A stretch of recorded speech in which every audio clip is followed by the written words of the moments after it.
आज के इस वीडियो में हम ये सीखेंगे कि अपने वर्डप्रेस में कस्टम पेज टेम्पलेट कैसे क्रिएट करते हैं।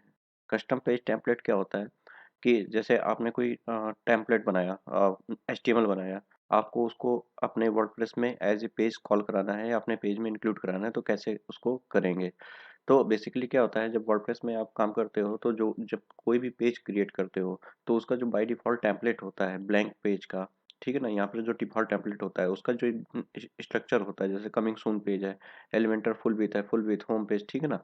तो इनका जो बाय डिफ़ॉल्ट टेम्पलेट होगा, अगर आपने डिफ़ॉल्ट किया तो डिफ़ॉल्ट का जो टेम्पलेट होगा उसके अकॉर्डिंग आपका पेज क्रिएट होगा, जिसमें कि आपका एक हेडर होगा या फुटर होगा। बट अगर आपने कोई कस्टमाइज़ेशन करना है तो आप 2 तरीके से कर सकते हो। एलिमेंटर या किसी भी बिल्डर को यूज़ करके कर सकते हो। लेकिन अगर आपने अपना कोई कस्टम एचटीएमएल क्रिएट किया हुआ है, ठीक है ना? प्योर एचटीएमएल लिखा हुआ है, तो उसको कैसे करोगे? तो उसी के बारे में हम यहाँ पर सीखेंगे क्या करना है, ठीक है ना? तो कस्टम पेज टेम्पलेट बनाने के लिए सबसे पहले आपको पेज पे जाना है, ऐड न्यू पेज करना है। पेज कैसे क्रिएट करते हैं इसके ऊपर मैं ऑलरेडी एक वीडियो बना चुका हूँ, जिसका लिंक मैं अभी डिस्क्रिप्शन बॉक्स में दे दूँगा, ठीक है ना? आप वहाँ पर जाकर वीडियो को देख सकते हैं। तो यहाँ पर हम एक पेज क्रिएट कर लेते हैं। सपोज़ मैंने एक सर्विसेज़ का पेज क्रिएट कर लिया, ठीक है ना? तो सर्विसेज़ का पेज क्रिएट करने के बाद मैं इसको पब्लिश कर लेता हूँ। क्लियर? ठीक है। फिर इसके बाद आपको यूज़ करना है अपना सर्वर। अगर आपकी साइट ऑनलाइन है, ठीक है ना? तो आप फाइलज़िला यूज़ कर सकते हो या आप cPanel या प्लेस्क जो भी आपका सर्वर है, आप उसके कंट्रोल पैनल पे जा सकते हो, ठीक है ना? अगर आप लोकल होस्ट पे आप अपनी साइट बना रहे हो, तो आप लोकल होस्ट जहाँ पर आपने जैम्प रखा हो वहाँ पर, और htdocs के अंदर आपको यहाँ पर मिल जाएगा, ठीक है ना? पाथ आपका वही रहेगा जहाँ पर वर्डप्रेस आपका इंस्टॉल है। तो देखो, यहाँ पर सर्वर पे मैंने अपनी साइट को रखा हुआ है। तो यहाँ पर जाते हैं। साइट हमारी कहाँ पे रहती है? सर्वर पे। ऑलरेडी इस सर्वर पे मैंने एक वीडियो बनाया हुआ है, उसका भी लिंक डिस्क्रिप्शन में दे दूँगा, ठीक है ना? तो पब्लिक एचटीएमएल के अंदर जहाँ पर मेरी साइट होती है, उसके अंदर जाते हैं। तो यहाँ पर ये मेरा यूआरएल है। इसके अंदर मैंने यहाँ पर एक साइट रखी हुई है अपनी, जहाँ पर अभी आपका ये वीडियो बना रहा हूँ, ठीक है? तो जो हमारा जो कस्टम पेज टेम्पलेट बनाते हैं, उसके लिए हम कहाँ पर जाते हैं? डब्ल्यूपी कंटेंट के अंदर। कंटेंट के अंदर थीम्स में हम वो थीम यूज़ करते हैं जो हमारी चल रही होती है, ठीक है ना? जो हमारी एक्टिवेटेड है।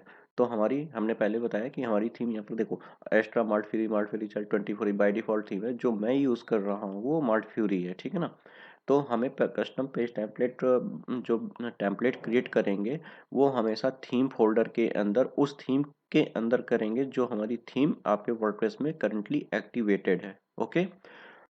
और कहीं पर आप क्रिएट करेंगे तो वो आपकी रिफ्लेक्ट नहीं होगी, ठीक है? तो इसके लिए हम फाइल क्रिएट कर लेते हैं एक। आप वहाँ पर एक न्यू फाइल क्रिएट करेंगे अगर आप लोकल होस्ट पे काम कर रहे हैं, ठीक है ना? तो सर्विसेज़ डॉट पीएचपी करके एक मैं फाइल क्रिएट कर लेता हूँ। बहुत ईज़ी स्टेप है, बस आपको ध्यान से करना है कि कहाँ पर क्या प्रोसेस हम फॉलो कर रहे हैं। ये देखो, मेरी सर्विसेज़ डॉट पीएचपी है, इसको हम एडिट कर लेते हैं।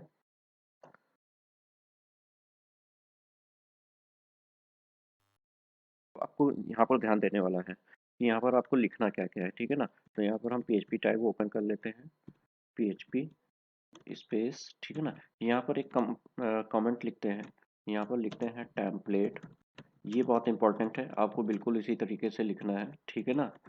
माय सर्विसेज, यहाँ पर वो नाम देते हैं जो भी आपको कस्टम टेम्पलेट का नाम देना है। तो अभी दिखाता हूँ, ये जो आप लिख रहे हो कहाँ पर, आप यहाँ पर कोई भी नाम दे सकते हो, ठीक है ना? कोई ज़रूरी नहीं यही नाम दो, बट आपको लिखना इसी तरीके से ही, ये ज़रूर ध्यान देना है। अगर आपने यहाँ पर कोई भी मिस्टेक करी तो आपका पेज रिफ्लेक्ट नहीं होगा। क्लियर है? तो इसके बाद चले जाते हैं हम कहाँ पर, जहाँ पर हमने पेज क्रिएट किया था। आई थिंक सॉरी, यहाँ पर मेरे को पेज क्रिएट करना पड़ेगा। तो लिंक एक्सपायर हो गया था, मैंने पेज को रिफ्रेश कर दिया है, ठीक है ना?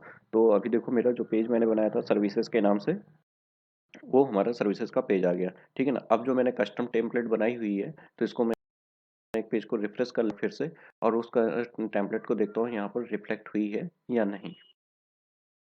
देखो, देखो यहाँ पर जो हमारा पेज एट्रीब्यूट होता है, यहाँ पर टेम्पलेट है। टेम्पलेट में देखो यहाँ पर देखो यहाँ पर हमारी इतनी सारी टेम्पलेट आ रही हैं। यहाँ पर देखो माई सर्विसेज पेज का एक बनाया हुआ था मैंने टेम्पलेट, अभी देखो कस्टम टेम्पलेट आ गई, ठीक है ना। अब इस टेम्पलेट को क्या करोगे, आप चूज कर लोगे। अब यहाँ पर माई सर्विसेज पेज ही लिखा था, आप यहाँ पर भी अगर आप सपोज इन फ्यूचर अगर आप यहाँ पर नेम चेंज कर दोगे और यहाँ पर जाके आपने उस टेम्पलेट को कॉल नहीं कराया, तो आपका ये पेज ब्रेक हो जाएगा, आपको ये पेज का टेम्पलेट नहीं मिलेगा, 404 का एरर आ सकता है, ठीक है ना। तो ध्यान जरूर देना कि अगर आपने एक टेम्पलेट बना लिया है जिस उसका नाम जो रखा हुआ है उसको इन फ्यूचर आप बाद में चेंज नहीं करेंगे। आई इफ एनी केस अगर आपको चेंज करना है तो आप चेंज कर दीजिए, बट उस पेज को वहां पर जरूर कॉल कराइए, ठीक है ना। ठीक है। यहाँ पे माई सर्विसेज पेज को कॉल कराने के बाद इसको पब्लिश करा देते हैं, ठीक है। पब्लिश कराने के बाद इसको देखो एक यूआरएल भी मिल गया है मुझे, मैं क्लिक कर लेता हूँ, देखते हैं क्या क्या आया इसमें। देखो आपका पूरा का पूरा ब्लैंक पेज आया, ठीक है ना। कोई भी पेज बनकर नहीं आ रहा है, ना हेडर आ रहा है, ना फुटर आ रहा है, ना बीच का कोई कंटेंट आ रहा है, ठीक है ना। तो अभी क्या करना है आपको, यहाँ पर देखो ये सर्विसेज पेज आ गया। अब क्या करते हैं इसमें, अब हमें यहाँ पर पेज को कॉल कराना है उसका हेडर, तो उसके लिए एक रेडीमेड फंक्शन होता है वर्डप्रेस का, उसको हम लिखते हैं गेट अंडर स्कोर हेडर, ठीक है। गेट हेडर और क्लोज कर देते हैं, ठीक है। सेव करा देते हैं। इन द सेम वे अगर यहाँ पर हमारा जो टेम्पलेट हम लिखेंगे, यहाँ पर हमारा जो एचटीएमएल वगैरह होगा वो लिखेंगे। अगर हमें यहाँ पर फुटर भी कॉल कराना है तो उसी तरीके से पीएचपी और यहाँ पर एक टेम्पलेट हमारा सॉरी फंक्शन हमारा है गेट अंडर स्कोर फुटर, ठीक है। तो यहाँ पर जो हमारा वर्डप्रेस का जो थीम का हेडर और फुटर है जो चल रहा है वो कॉल हो जाएगा। क्लियर है। इसको सेव करा देते हैं। अब इसके बाद अपने पेज को रिफ्रेश कर लेते हैं एक बार फिर से, जो हमारा ब्लैंक पेज आ रहा था। देखते हैं हमारा किस तरीके का स्ट्रक्चर आया हुआ है। देखो, हाँ यहाँ पर देखो हेडर आ गया, हेडर जो हमने बनाया हुआ था, ठीक है ना। मेनूज बनाए हुए थे, हेडर आ गया और फुटर आ गया, ठीक है ना। क्लियर है इतना। बीच में हमने कुछ भी नहीं लिखा हुआ था, तो वो हमारा कुछ भी नहीं आया, ठीक है। अब यहाँ पर हम क्या करेंगे कि सपोज इसको थोड़ा सा फॉर्मेट कर देते हैं, ज़्यादा स्पेसिंग है। तो यहाँ पर हमारा this is tested by Vinay, clear. और यहाँ पर कोई भी एलिमेंट रख सकते हैं आप HTML का, ठीक है ना। एच H2 डाल देते हैं, एंड में चले जाते हैं और इसको H2 कर देते हैं, क्लियर है। देखो कितना इजी था कस्टम पेज टेम्पलेट क्रिएट करना, ठीक है ना। अब आपको क्या करना है कि आपने अपने लोकल होस्ट पे, आप अपने सिस्टम पे जो भी आपका कस्टम HTML है, देखो मेरा ये आ गया है यहाँ पे। अब आपका जो भी HTML आपने लिख रखा है उसको यहाँ पर कॉल कराना है, ठीक है ना। तो यहाँ पर देखो मैंने ये HTML लिखा हुआ है, ठीक है ना, बूटस्ट्रैप 5 को यूज़ करके, ठीक है ना।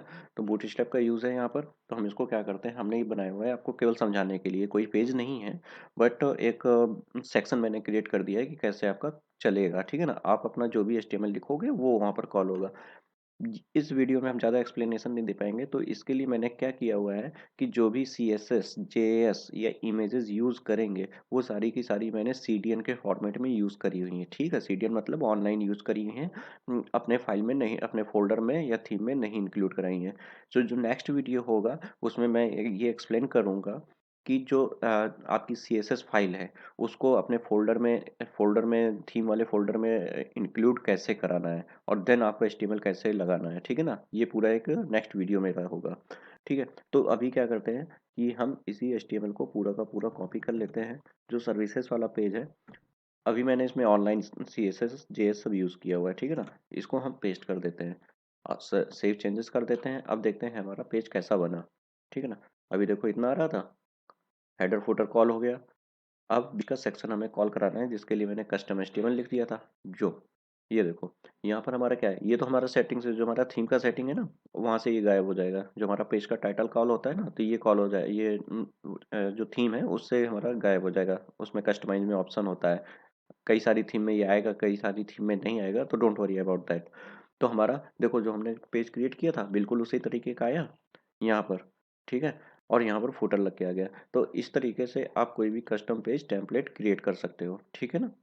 अच्छा, जैसे बहुत लोगों के पास सी पैनल नहीं होगा या प्लस का एक्सेस नहीं होगा बट साइट ऑनलाइन है, तो वो कैसे एक्सेस करेंगे। उसके लिए हमारा एक प्लगइन आता है प्लगइन्स में जाइए, ऐड प्लगइन में हमारा प्लगइन का नाम होता है फाइल मैनेजर। बहुत सारे फाइल मैनेजर होंगे तो आप कोई भी यूज़ कर सकते हो। फाइल मैनेजर इंस्टॉल कर दोगे ना, तो आपका बिल्कुल जो cPanel का फाइल लोकेशन होता है पब्लिक एचटीएमएल जहाँ पर थीम इंस्टॉल होती है, वो वहाँ पर मिल जाएगा। वहाँ पर आपको ढेर सारे ऑप्शंस मिल जाएँगे फाइल क्रिएट करने का। आप उसी जैसे मैंने अभी यहाँ पर सर्वर पे जाके किया है, बिल्कुल इसी तरीके से आप फाइल को क्रिएट कर सकते हो। तो यहाँ पर आई थिंक आप लोगों को ये पूरा का पूरा सेक्शन समझ में आ गया होगा कि आपको कस्टम टेम्पलेट वर्डप्रेस में कैसे क्रिएट करना है, ठीक है ना? बहुत ही ईज़ी है। इसी तरीके से आप दूसरा टेम्पलेट क्रिएट करना चाहते हो, सेम थीम लोकेशन पे जाइए यहाँ पर और पेज क्रिएट कर दीजिए और ये वाला टैग बिल्कुल याद रखिएगा, ये वाला पार्ट, ठीक है ना? ये पार्ट आपका 100% अगर आपने यहाँ पर कोई मिस्टेक करी तो आपका पेज कॉल वहाँ पर कस्टम टेम्पलेट में ड्रॉप डाउन में आपका नाम नहीं आएगा, ठीक है ना? तो ये आपका लिखना मस्ट है। इस चीज़ को ज़रूर ध्यान रखिएगा। गेट हेडर, गेट फुटर बस आपका कॉल हो गया और जो भी आपने एचटीएमएल लिखा है आप उसको इंक्लूड करा दीजिए, आपका कस्टम पेज टेम्पलेट रेडी हो गया। ओके? अगर आपको कोई कन्फ्यूज़न होता है या आपको कोई एरर आता है आपको कस्टम पेज टेम्पलेट क्रिएट करते समय, ठीक है ना? तो आप प्लीज़ कमेंट बॉक्स में मेंशन कर दीजिएगा।